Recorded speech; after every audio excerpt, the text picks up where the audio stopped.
Hello. I'm here in Lome, Togo. I've been here for about a week and a half. I'm leaving in about 5 days. This is the shortest trip ever. It was not long enough. It went like that. I hope you can hear me okay. One thing that has been very clear to me about my time in the places I've visited in West Africa, on the last trip I was here in 2019, and on this trip here in 2023, is that it is never quiet. There's people over here, there's school over here, they do hair right down there. Just recently, somebody just went by with like a cart. They were selling things off their cart. There's motorcycles, there's chickens, roosters. I mean, it is never quiet. This city, I'm in the city, Lome is the city, it's always talking. And that was true when I was in the city. I can't remember the name of the city, but when I was in Benin and Ghana, it's just alive. Always, something's always happening. So that gives you a little taste of what it's like here. So I'm here on my Rites of Passage journey, and a lot of you had questions about what are the rites of passage. And so there are the rites of passage for me and according to my spirituality, but I want to say in general, rites of passage have such a wide range depending on tradition, culture, and timeline. The rites of passage that I'm here to do in these traditions, as they say, these are the ones that, I asked, how long have people been doing these things? And they said, as far back as humans have been, like this is just what we do. There might be elements of the ceremonies of rites of passage that are slightly different because we're in 2023, but the core, the prayers, the intent, some of the materials are the same. Other types of rites of passage we experience in contemporary culture, sometimes it's things like, Sweet 16 might be a rites of passage in contemporary culture, or getting a first car might be a rite of passage, that independence that comes with the first car, that's also a rite of passage. So I just want us to understand that rites of passage, there's no like the rites of passage that is the way it's done. One culture doesn't trump another culture. One timeline doesn't trump another timeline. It's up to you to figure out, if you're interested in rites of passage, what works for you. If you are looking to understand more about spiritual rites of passage, you can always reach out to me and we can talk about it. But I'm going to break it down a little bit here right now.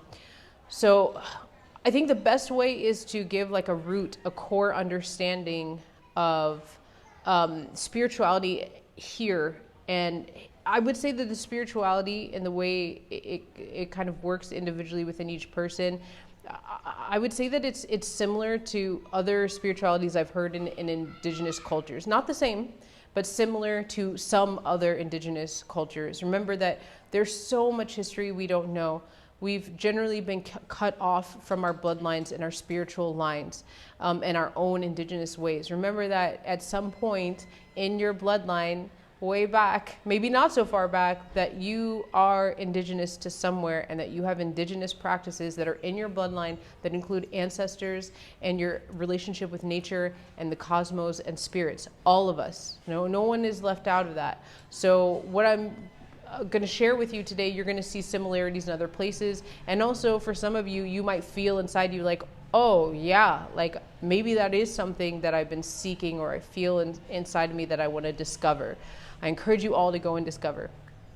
So this root kind of core understanding that I want to share with you so that I can be more clear about rites of passage and what I'm doing here is that every person is born with certain aspects.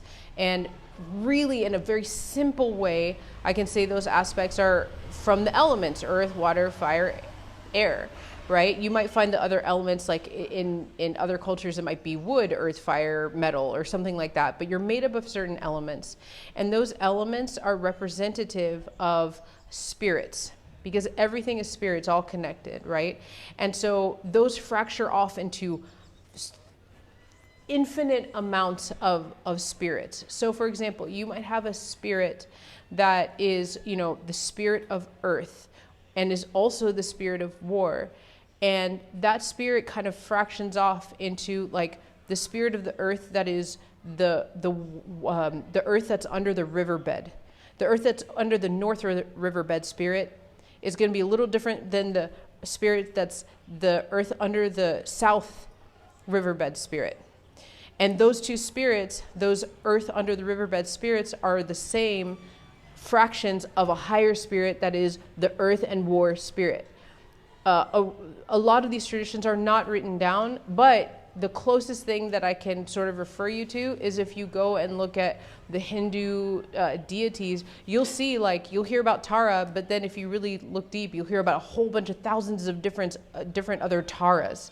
And they all have like some kind of elements involved that are connected to the main Tara, and they fraction off into like different types of Tara. So that's kind of a reference point if you ever kind of want to look into the Hindu practice and Hindu indigenous practice and see sort of what I'm talking about. We have something very similar here, except for there's not a lot of this is an oral tradition, it's passed down. So every person is born with a different combination of all these infinite spirits that are around them. It's part of them, and it's part of them. Those spirits made them along with ancestors. And the combination that each person has in them is going to influence how this person in their life, in their human body, is going to participate and engage and make relationships in this life.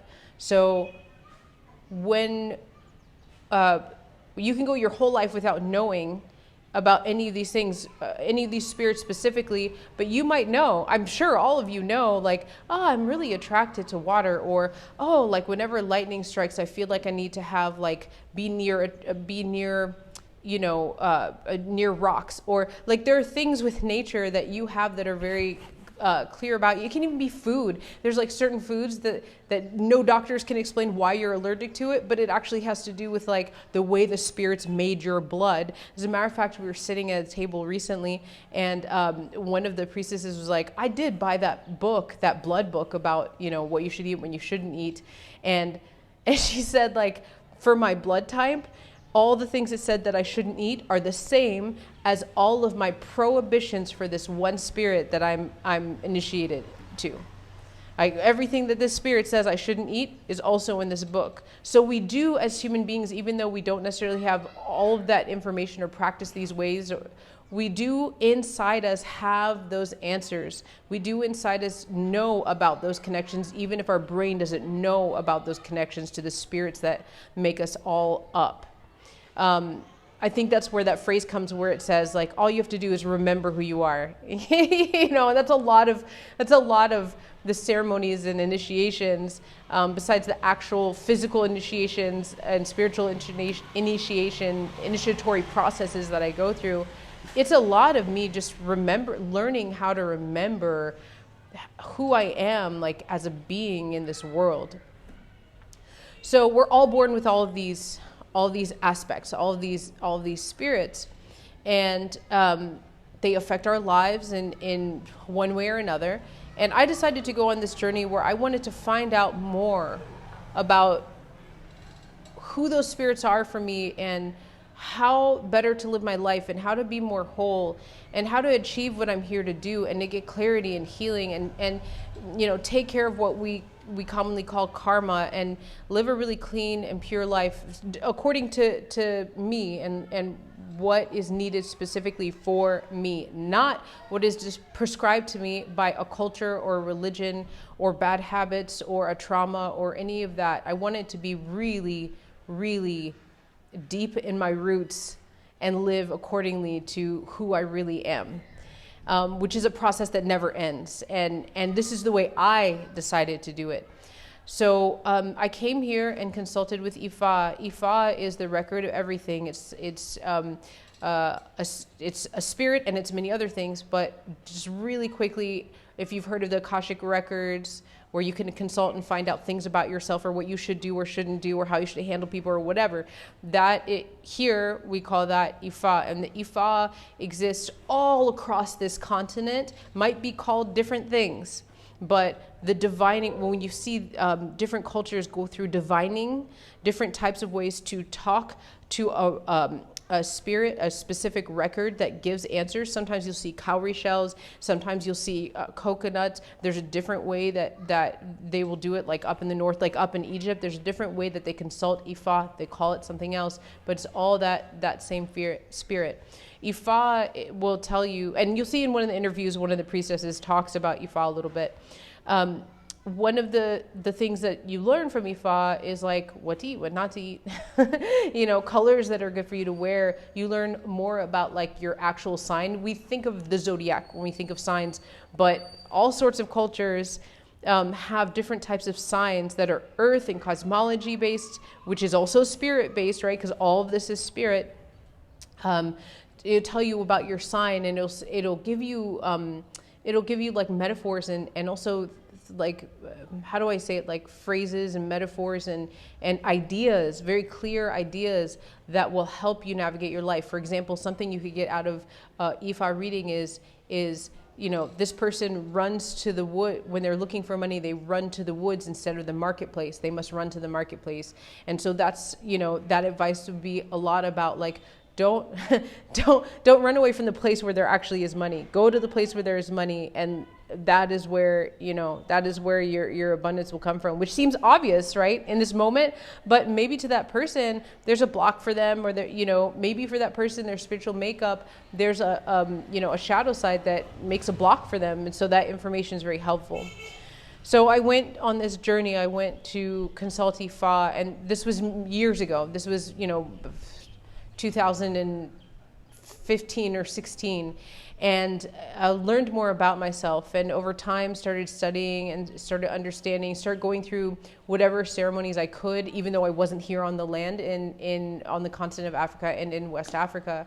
And there's not many ceremonies you can really do or can be done for you that are initiatory when you're not here in the land where the spirits have points of focus where they reside, and they can like be with you in certain ways.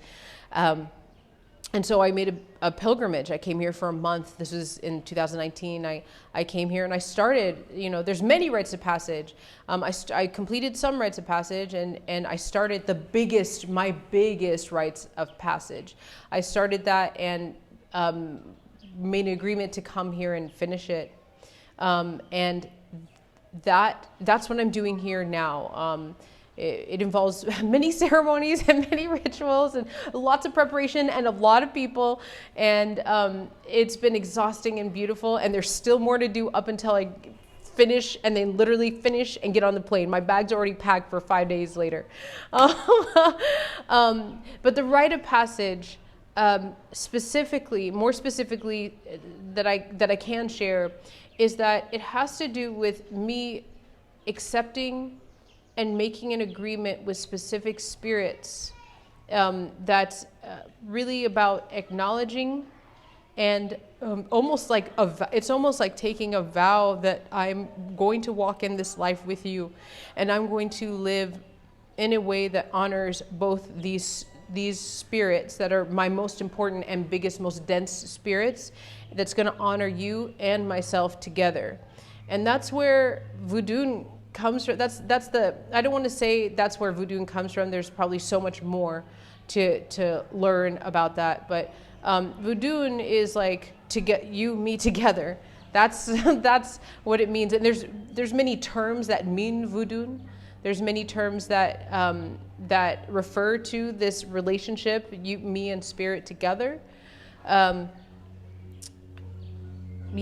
guess that's it. I feel like I want to say 1,000 other things, but I was about to go on a huge tangent, and this video would have been like a half an hour.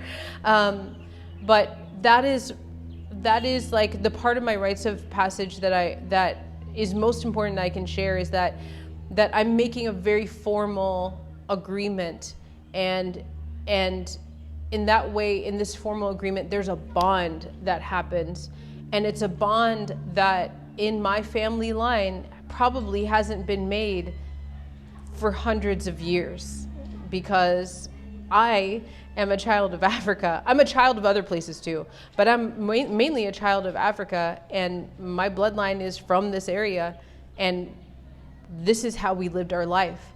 And this is how we made good lives of walking with spirits and ancestors and having these bonds and having these acknowledgments and recognitions. So that is the rite of passage. It's very significant. There's more stuff that that's really private for me and my temple, but that's something that I hope that everybody would just look into for themselves. Who are my people? How can I be more connected to this world that's been stripped away from my family way back at some point? And I don't think that it's for everybody. I don't think everybody needs to go on the journey that I'm on and will continue to be on. There's the airplane. I don't think it's necessary for everybody to do this. This is a big commitment. It's a beyond my lifetime commitment. It also has a lot to do with healing my family, spiritually. But I think it's something that would be of benefit to everyone to sort of open that door and learn more about who you really are, because you're so much more. You're not just a human. You're not just like thoughts in a body or emotions in a body.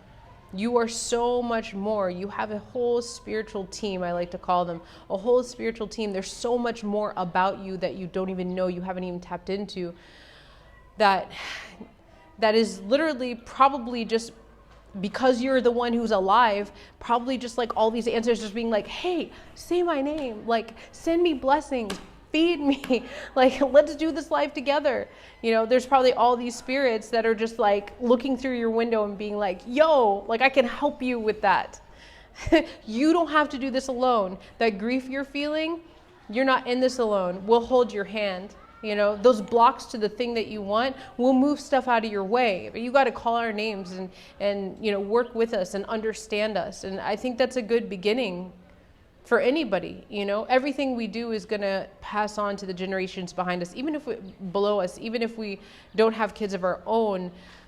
I think this is something that is being called for in the world right now to find out who we really are, remember who we are, and start to engage with and have relationships with all that we are. So that's what I wanted to share with you today. And thank you. Thank you everybody who's contributed and supported and sent prayers, and however you have supported me in this journey. I am so grateful. Thank you, thank you, thank you. And I look forward to sharing more with you.